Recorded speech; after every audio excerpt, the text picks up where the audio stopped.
క్షమించనంటారా? నా పంతం నాదే అంటారా? నా రోషం నాదే అంటారా?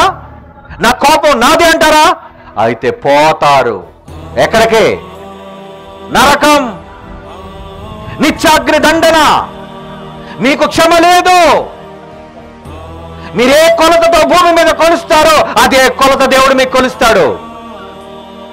బాప్తిసము ద్వారా ఎప్పటి వరకు మీరు చేసిన పాపాలన్నిటినీ ఆయన రక్తంలో కడిగి మిమ్మల్ని శుద్ధులుగా చేస్తే, ఇక మీదట బాప్తిసం తీసుకున్న తర్వాత మనం చేస్తున్న పాపాలు క్షమించబడాలి అంటే దేవుడు చెప్పిన ఏమండి ఒక గొప్ప మంత్రం.